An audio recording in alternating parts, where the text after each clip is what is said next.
Bismillahirrahmanirrahim.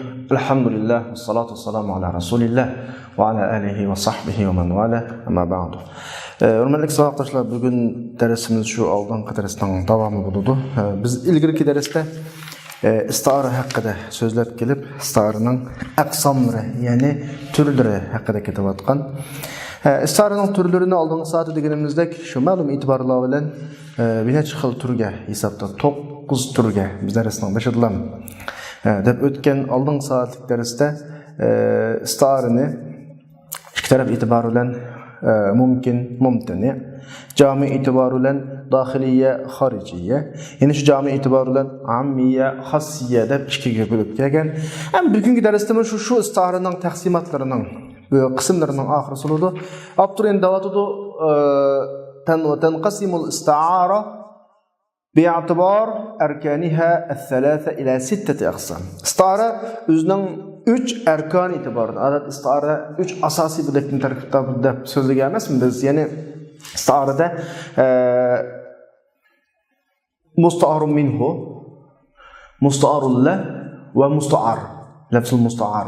Deb 3 asasi taraf buludu. Şu asasi taraf itibarı bilen istara 6 bölünüdü.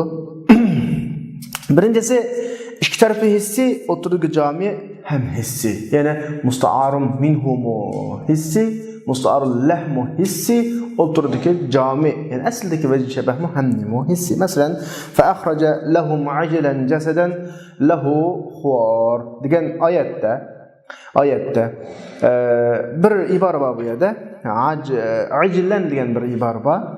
Acillenning asl lug'at ma'nosi qilining bolasini muzay degan ma'noda.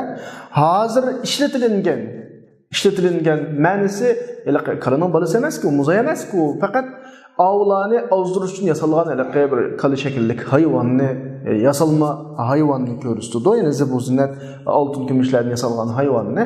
Asli ajli muzay degan ma'nodan elib, hozirgi shularni azdirish ishlatgan shu hayvonni ishlatdi. Musta'arun minhu qilining bolasi degan bo'ladi oxirisi qarasak.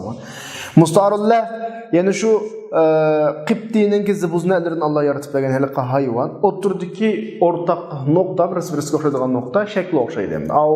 Mavuş muzay shakllagan.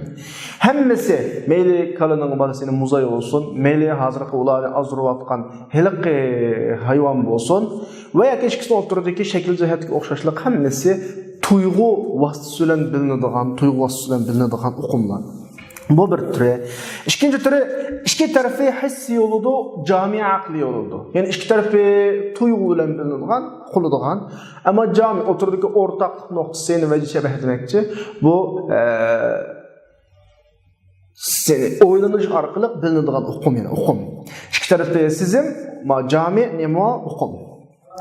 Ve ayatul lahumul leylu neslahu minhun nehara. Ulağa yani bir paket, bir delil, bir ayet. Biz gündüzni chiqiradigan kecha deydi.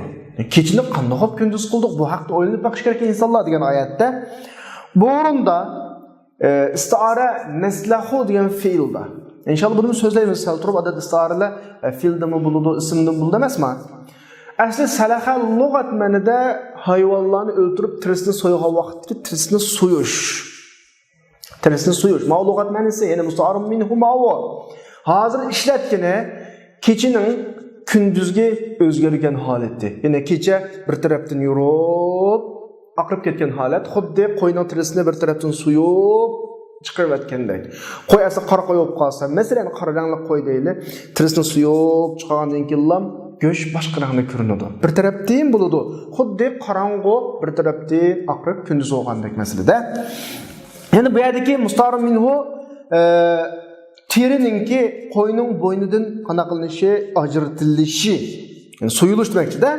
Musta'arullah kechining o'rinlaridan, kechining qorong'uligidan yo'riqlikning echilishi. Bu musta'arullah bo'ladi. Bu ikkisi hissi endi. Qo'ydan terini so'yganni, kechidan kunduzni olganni, bu his orqali tug'ilgan tuyg'u, ma'na, tuyg'u uqum. Undan keyin jami nima desa, bir ishning keynidan bir ishning agish. Men tarattubi amrun ala amrun oxir degani bir ish shunda ketib keynidan bir ish kelish, birning keynidan birisi kelish degan bu uqum ma'vu. Ma'vala qiysi narsa emas. Bu aqli yo'lida, bu ikkinchi turi. Üçüncü türü iki tarafı hissi cami muhtelif. Cami muhtelif. Mesela ra'aytu şemsen deyse de sen maksdan çırayının güzelliği, mertebesinin yukarılıkta quyosh o'xshash bir inson demakchi. Bunda bir nurluq mesela. Quyosh gibi tulun aydek deyilmi? Uyg'ur tilida tulun ayga o'xshatamiz. Arablar shamsiga o'xshatsa, biz odat normalda tulun ayga o'xshatamiz. Aydek desa, aydek adamdan birini ko'rdim desa, ayni ko'rdim desa mesela, ay mushadaki shamsning asli ma'nosi quyosh degan o musta'ar min huludu. İşletilayotgan joyga chiroyli adam bu musta'ar la huludu. O'turdagi vajhi shabah, ya'ni jami ikki. Birisi yüzünün nurluqlığı, yani birisi mertebesinin kemunda yuqur xarakterinin yuqurluğu, isilliği. Birisi çayının güzelliği, nurluqlığı ve hissi, o adamın isilliği aqli iş. Aqli iş. Dördüncüsü, iki taraf aqli, cami aqli. İki taraf aqli, cami mi aqli? Mesela, men ba'athana min marqadina. Bizning uyqumuzni kim uyg'otdi deb atadim yani. Lug'at ma'nosida eshitsak, marqad asl lug'at ma'nosi uyqu degan ma'noda. Ammo ma'runda o'lim demakchi. O'limni kim tirg'izi demakchi-da ma'runda. O'lim degan o'qim o'xshatdi. Uyqumu aqli o'qim, o'limmu aqli o'qim. O'tirdiga o'rtaqlik nima desa, hech qanday ishrakatning bo'lmasligi, jimjitlik degandek ma'noda. Bu ham nima aqli bo'ladi. Bu yerdagi ikki taraf aqli, o'tirdiga jabahma ham aqli. Oltinchisi ikki taraf muxtalif. Muhtelif, yani bir taraf aqli, bir taraf hissi, bir taraf hissi, bir taraf aqli, oturduğu cami aqli oludu. Mesela, inna lamma tagal ma'u hamalnakum fil jariyah diye orunda. Taga asli lug'at ma'noda hadidin eshish, cho'ngchilik qilish, boshqalarga yo'g'onlik qilish degan ma'noda ma'u musta'ar minhu oludu.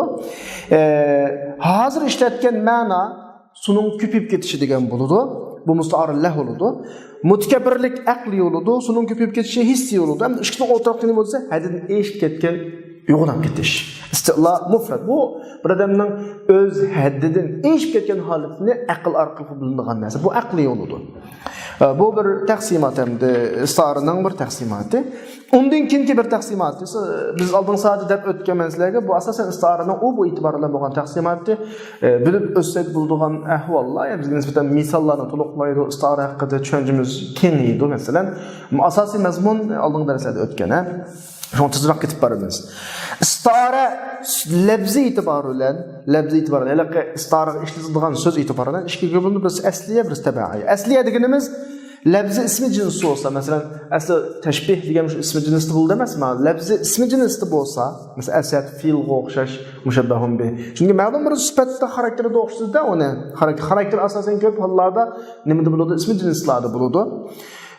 Aldın saati to'qu alamni odatda nim bo'lmaydi deb musta'ar minhu yoki musta'ar olmaydi degandek bir gaplarni qildik. Bu asliya bo'ladi. Tabiiy deganimiz agar labz ismi jins bo'lsa, fe'ldan chiqariladigan ism fa'il, ismdan bo'lsa, mushabbah, ism tafsil, ismdan ism makan, ism alat harf degandeklar bo'lsa, nima ish qilsanglar? Chunki fe'lga isti'araga vaqtimizda, harfni harfga isti'araga vaqtimizda, ism fa'il, ism maf'ullarni isti'araga vaqtimizda biz buni asli olgan masdarga qaytirib turib tushunamiz. Qanaqdir harfni o'z beticha. Chunki masalan har bir harfning arab tilida bir ma'nosi bor. Ba'disak ilsaq ma'nosi bor, ista'ana ma'nosi bor, minsak sababiyat ma'nosi bor, tabiin ma'nosi bor. Masalan, bularning asli ma'nosidan yana bir ma'noni qanday qilamiz?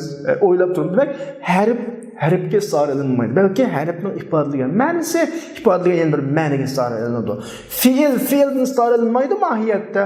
Masdarni isti'ara olamiz. Demak, bularning isti'arasi aslidagi ma'no, ifodalamoqchi bo'lgan ma'noga ergashib bo'ladi, bevosita ismi jins o'xshash emas.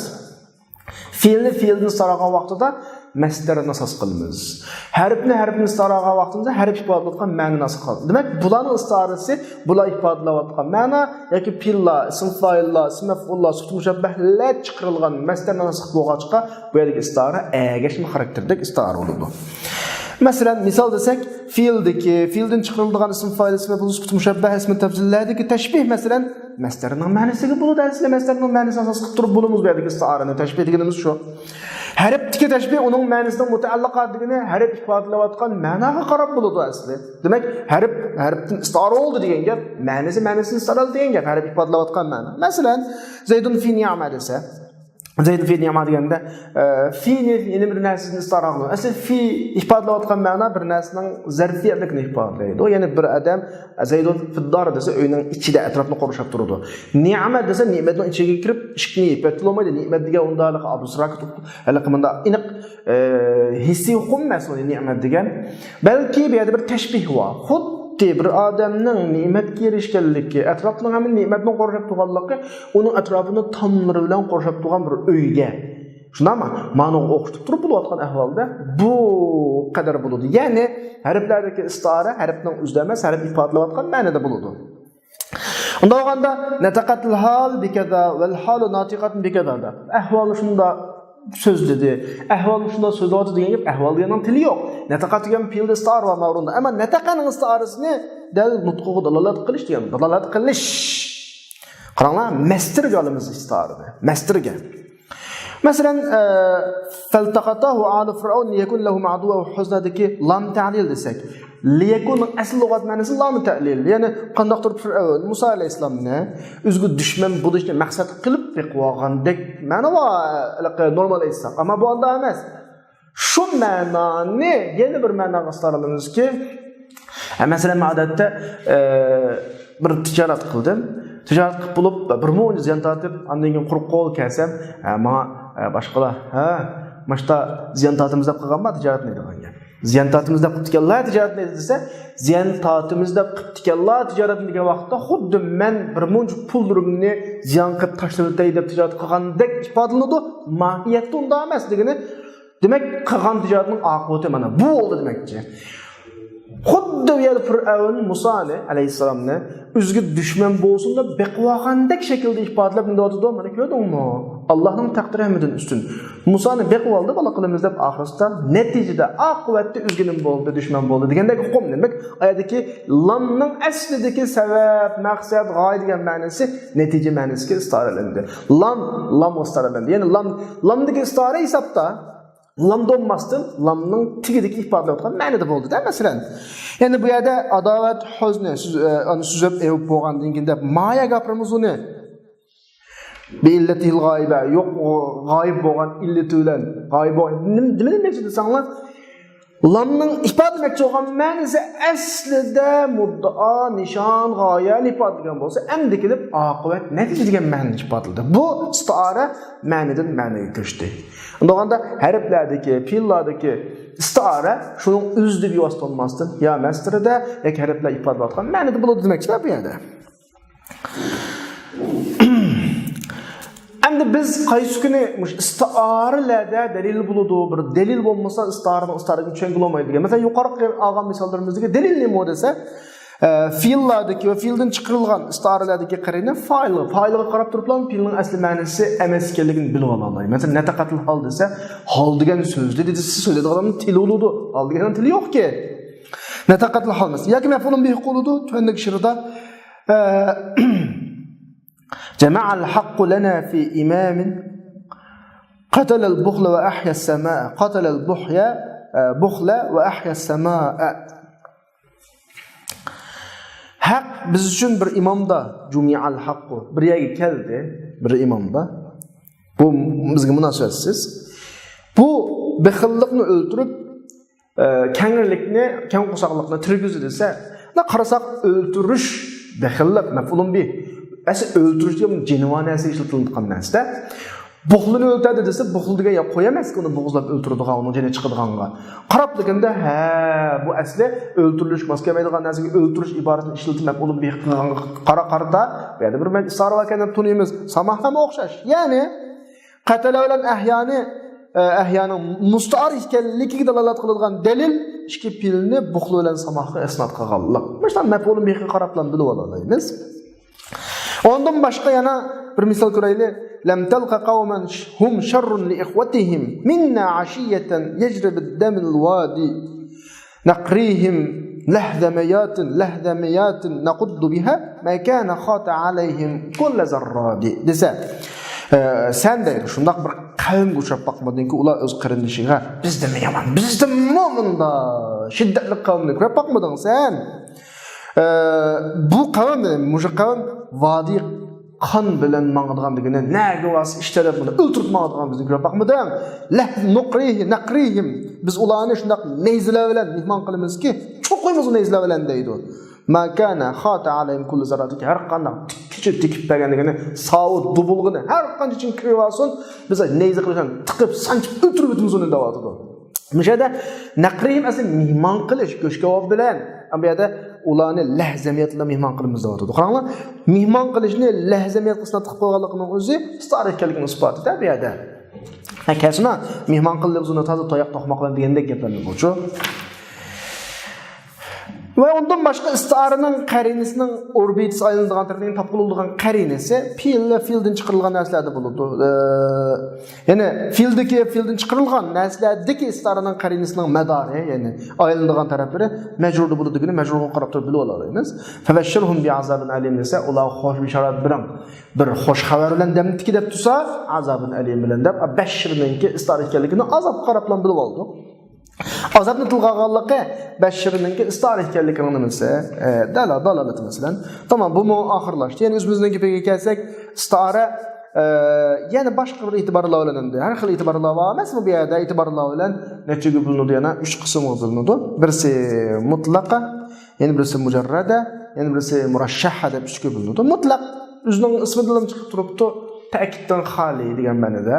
Ya'ni odatda istiara degan vaqtimizda men oldingi darslarda jiq askartdim. Istiara mushabbahun bihni so'zlab mushabbahni iroda qilishadi. Bu yerda mushabbahun bihdan mushabbahni chiqarish qancha osonlashsa istiaraning kuchi shuncha tufallaydi. Qancha qiyinlashsa istiaraning kuchi shuncha yuqorilaydi. Endi qiyinlash uchun, ashuna demak ta'kidlash uchun, kuchlantirish uchun istiarani qanchaki mushabbahun bihga aloqador mazmunlar keltirilsa, istiara yushunudi ma'lumot. Tashbih shuncha yushun bo'ladi, istiarani ta'maq qiyinlashadi, qiyin bo'lgan narsa degan go'zal bo'ldi. Mazmuni naytlik mo'l bo'ladi-da. Endi mushabbahning qanchaki munosabatlik mazmunlarini olib qo'ygan siri, mushabbahni qanchaki majumlada puratgan siri, ma'da aslida tashbih voqi. İki sözning birisidan birisiga istiara ilinganligi tushunilib qoladi, o'qilib qoladi. Mana bu qolsa addiy bo'lib qoladi. Shu nuqtadan mutlaqa degani anında muhali, ma'noda muhali degani addiylashtirgan holatda muhaliki mushabbahning munosabatlik mazmunlarini tilga olishda muhali mutlaqa degani shu. Va mushabbahun bihning munosabatlik mazmunlarini tilga olib, bu yerga istiarani qiyinlashtirishda muhali bo'lgan mushabbah. Ya'ni bu jumlada, istiara bor jumlada mushabbahga munosabatlik masalalar yo'q, mushabbahun bih munosabatlik masalalar tilga olinmagan bo'lsa mutlaqa bo'ladi. Ya'ni u o'zimi mustaar lahga, mustaar minhu masqiradigan bir sifatlar bilan bir yakab qolmag'ini Sifat degani nima qanday qilib nahviylik sifat mavsuf emas, balki har qanday sharikat demakchi. Amiyadiki vel murad bis sifatul murad, ma'ni sifatul murad halqa nahviylik na'at sifat emas. Mana shuni o'ylanglar, davom askartyapmiz. Bu mutlaq bo'ladi. Mujarrad deganimiz hamda mustaarillahga maskiladigan mazmunlar bilan bir ekanligini, masalan, tuandagi she'rda ghamrur ridai iza tabassama dahika g'aliqat li dihkatihi riqabul madi desa. Ghamrur rida degani atov ihsonlari eng tayin ko'p. Ridda asli chapan to'n degan ma'noda. Atov ihsonga oriyat oldi bu yerda. U kulsa, shunda kulib tabassum qilsa, onun kulkusi uchun pul molning bu yollarining hammasi egilib taqaladi degandek bir gapkan. Abturd buni tushuntirib, buni davlat astan qaranglar. Istiarani ma'ruf yaxshi ishlarga, ne'mat bunda ihson, boshqalar birlig'an yaxshilik istar oldi. Chunki yaxshilik sohibining izzat obro'yini qo'g'daydi, xuddi ton o'zi tashlangan narsaning izzat obro'yini saqlagandek. Endi ridoni g'amr bilan sifatlanganlikka diqqat qilinglar. Köp demezme, çapan degen bir olu da anadan ya iki olu da ana köp olmaydı. Köp neresi degen adav ihsan başlığı bir degen neresi köp buludu. Ana onu verdi köpni tilgağanlıqı mustaarilleh olan nimet degen mana, yaxşılık degen managa maskıldıgan ibaret. Yani ridani g'amr bilan sifatledi bu qana sifat mustaarillehning, yani ma'nining mustaarilleh olan yaxşılık nimet, atav ihsan degan ma'noga mos qiladigan bo'lg'achqa bu yerda istiarlikqa bakroq chanib qoldi. Uning intayin chopallari ko'p degan bo'lmaydi-da. Istiarlikqa chandi, istiarlikni bilish qo'layliqlashdi. Bu nim buludu? Mujarrada buludu. Mujarrad deganimiz ta'kidning mutlaq, avm yo'q, ma'um yo'q. Mujarrad deganimiz isti'araning ma'nisidan xolilashayotgan, ya'ni isti'ara eslib qilayotgan degan bo'ldi. Murashshah deganimiz kuchli degan ma'noda. Isti'ara kuchli isti'ara bo'ladi. U o'simi musta'ara minhu masqiladigan mazmunlar birlashtirilgan degani qattiq murakkablashgan. Qarasa isti'ara yo'q deklar. Hamma gap musta'ara minhu masqiladi. Masalan, ulaikallazina ishtaraw ad-dalalata bil huda fama rabihat tijaratuhum. Ular dalolatni hidoyatga sotgan kishi. Ishtara degan fe'l asl lug'at ma'nosi setish, setibelish. Setibelish musta'ar minhu. Hamiyada almashtirish degan ma'no ishlatiladi musta'ar lahga.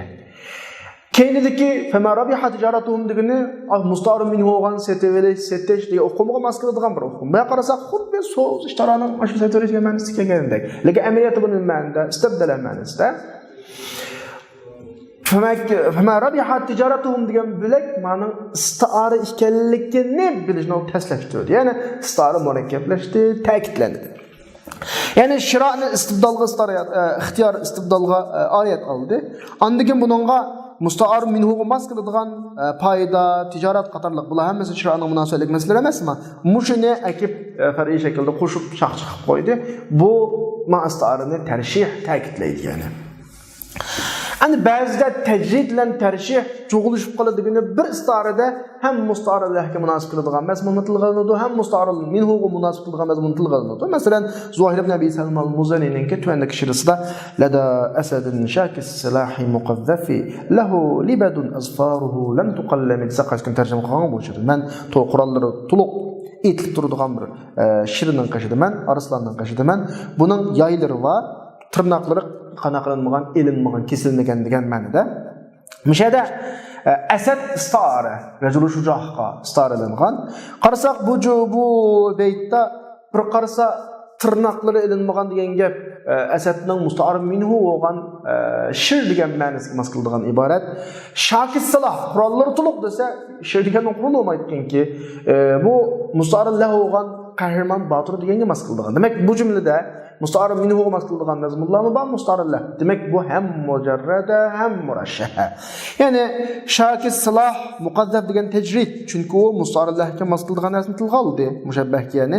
Ammo lahu labidun asfaru lam uni yaylari va tirnoqlari elinmagan degan gaplarda tarshih va degani ta'kidlar, chunki bu musta'arun. Chunki u musta'ar minhu mas qiladigan mushabbahun bi bo'lgan yo'lvosqa shirg'a mas qiladigan ifodalar bu.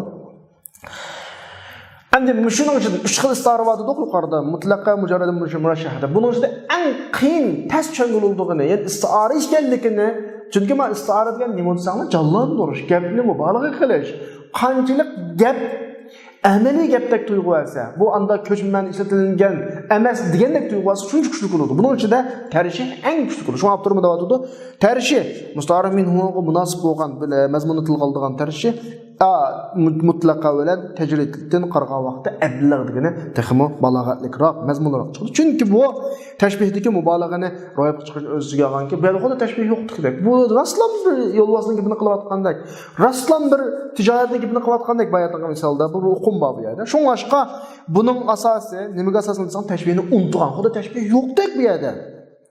Nafsni ko'ngilni tashbih bog'liqini vahmi qilishni qaytirish. Xuddi tashbih yo'q bu yerda, bu rost gap qilmayman, amaliy gap qilmayman degandek-ku.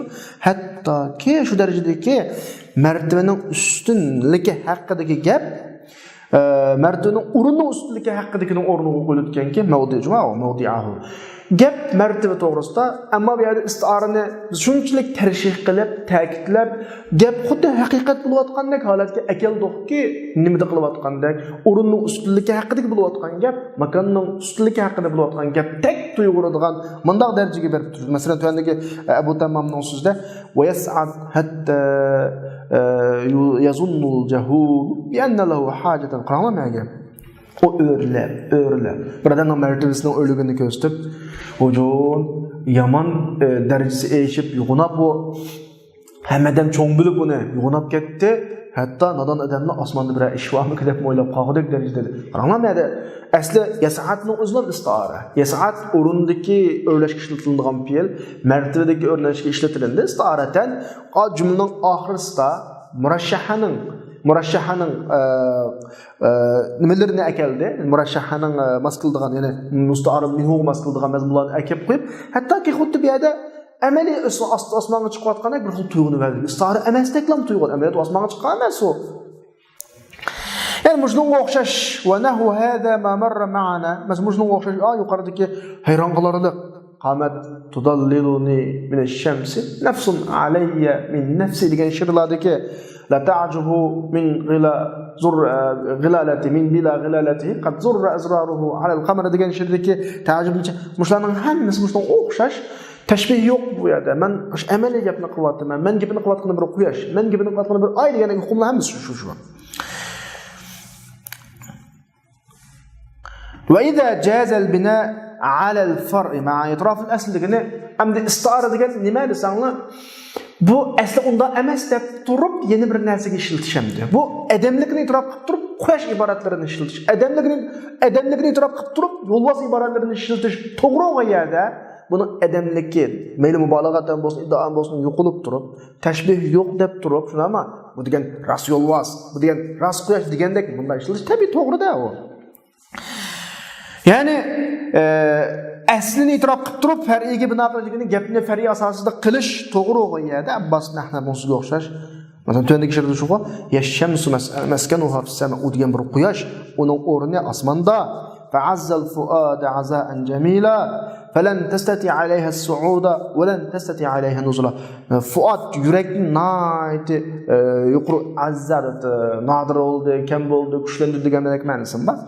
Sen onunga chiqolmaysa, o sana tushunmaydi deb, menda o adam deb turib, xuddi uni osmonga chiqib ketdi degandek iboratlar bilan istiara qilish normal to'g'ri-ku, biz istiara degan shu-ku. Bunda o'g'ayada asliga kelib turib far'iga bino qilish degani, bu yerda istiara yo'q. Men amaliga qilyapman, haqiqatga qilyapman. Bu ras shirmavi, ras quyoshmavi, ras oymavi degandek mubolag'ada buni deyish bit tariqa avlanimi to'g'ri. So'nglar bizning majoz mufrat masalasi tugadi savoqdoshlar. Biz majozning 5ida gapni qanday boshlagandik?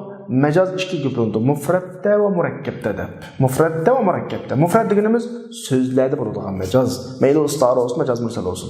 Hamda murakkab degan nima desa, jumlalarda, jumlaning mazmunlarida bo'ladigan majoz. Ya'ni xuddi so'z asliga tayinlangan ma'nodan boshqa bir ma'no chiqib ma'noga ma'lum bir munosabat tufaylidan qanday qilayotgandek ishlatilsa, buni biz majoz deganimizda, endi bir jumla o'zining ma'nosi boshqa, ammo u ma'lum bir aloqa yusidan g'ayri ma'noga ishlatilsa, buni bu majoz murakkab bo'ladi. Mufrad xuddi aslidagi ma'no bilan keyingi ma'no o'tirdiki aloqa, tashbih bo'lsa, istiara, tashbih bo'lsa majoz mursal bo'lgandek, endi murakkab bo'lgan majoz murakkabmi? Aslidagi ma'no bilan keyingi ma'no o'tirdiki aloqa, tashbih bo'lsa, mushobahat bo'lsa, buni tashbih tamsil deymiz. Agar mushobahat bo'lsa, murakkab mursal deymiz. O'xshash. Hammasi ayni shu shaklda. Shu abturda o'tadi. Majoz murakkab degan nima bo'lsa, bu degan murakkab lafzi deganga bir jumla va bu jumla asli ma'nosiga tashbih tamsil tariqada o'qitilgan mazmunda ishlatildi mubolag'a yusidan. Bu yoki bo'lmasa bir shakldan avda texmo aniqroq degan vaqtimizda o'zi tayinlangan ma'nodan g'ayri ma'no qo'llanilgan jumla mushobahatdan boshqa bir aloqa yusidan aslidagi ma'noni va imonini iroda qilishni cheklaydigan qaynilandigini odatda biz maqol tamsilini ishlatamiz. Masalan, mollam go'sht yemaydi, go'shtisi jiqimaydi deb qo'yamiz bir odamga. Ya'ni ish qilmay, qattiq qilib ketadi odamga-ku. Amaliyotda bizning mollam go'sht yemaydi, go'shtisi bo'sh yemaydi degan gapimiz bilak gap ham bu, boshqa gap. Hozirgi ko'rinish, boshqa ko'rinish. Birisi bir ishni qilib yomon dum tushgan bo'lsa bir ishqa, yomon birilib ketgan bo'lsa, nima deymiz endi? Mantiqaga ko'migan divoni qasqonga dum tushib deb qo'yamiz. O mantining gapi, divonining gapi, qasqonning gapi. Mayda bunda ahvol yo'qki, faqat bir tamsil tariqasida o'xshatib turib qana qilamiz, ishlatamiz. Mana buni o'zi majoz murakkab bo'ladi. Masalan, bir ishni qilib qolgan odamga bir putingizni oldiga, bir putingizni keyniga og'ringizni ko'ryapman. Nima ish bo'ldi deydi. O putni oldiga keyniga olmadiki. Putni oldiga keyniga olmadiki, faqat bir ishni ikkilandi. Tamsil tariqasi bo'tgan holda, ya'ni uning taraddudki shakli mubolag'ada bir ishga ketish uchun qo'pqan odamning taraddud suratiga o'xshatildi. Ammo shuni biz odatda tamsil deb atab qo'yamiz istoriylar bilan. mutlaq hech qanday bir narsa ala sabil istiar degan gapni qo'shmay tamsillan deb atlamda. Qad yusamma tamsil ala sabil istiar degani shu istiar yo'ldan kelgan tamsil deb ism ma'lumotliq. Ba'zida qaydsiz mutlaq degani tamsillan deb qo'yamiz yoki bo'lmasa ala sabil istiar deb qo'yamiz buni ayirib shaklda. Ammo shu tamsil umumlashib hammadan qo'llanilgan. Biz Uyg'ur tiliga maqol tamsilga aylanib ketgan vaqtda buni masal deb tamsildan masalga chiqaramiz. Shu biz Uyg'ur tiliga maqol tamsil shu. Ya'ni bu yerda kelgan misollarning hammasiniki istiara bilan o'zgarmaydigan shaklda bo'lganligi uchun ashta bo'ladi. Va likanul amsal waridan ala sabil la tughayyirani o'zgarmaydi, o'z peti ishlatiladi. Men bu yerda kelgan mantiq ko'migan qalanda qasqonga uchdi degandek masalan o pulozda tügünün quruq yegidekende bir degandek gap boshqa, ammo ifodalayotgan ma'nosi boshqa. Buni hammadan tushunadigan, o'yin ishga holga aylansa, masalaga aylanadi, o'yin ishning oldida tamsil bo'ladi. Gapni yana bir qatam men aniqlab o'tay, yana bir qatam tushuntiray sizlarga. Majoz so'zlarda bo'lsa, majoz mufrad. Jumlada bo'lsa, majoz nima? Murakkab bo'ladi. Bizning ahvol bu. İnşallah bugün dersimiz müşahede to'xtadi. Biz qolgan dersimizni kela soatda maxsus shu istiara bil kinoya haqida boshlaymiz. Biz oldida davogan majazlarda istiaralar ikkiga bo'linadi. Bir istiara tasrihiyya, yani bir istiara bil kinoya. Kinoya deganimiz hamda tasrihiyya qilgan vaqtda texmi yushrun. Fantazilik bir qurilma olunda. Təşbihni unutğan bir şəkil var. İstara təsrihiyədən bir xil təşbih fırqı çıxıb dursa, istara bilgin ayının təşbih yuşulğan fırqı çıxmaydı. Murakkabroq bo'lg'achqa buni kelar soat 1 soatda mustaqil so'zlaymiz. Darsimiz shundan oxirlashdi va oxiru da'vana alhamdulillahi robbil alamin.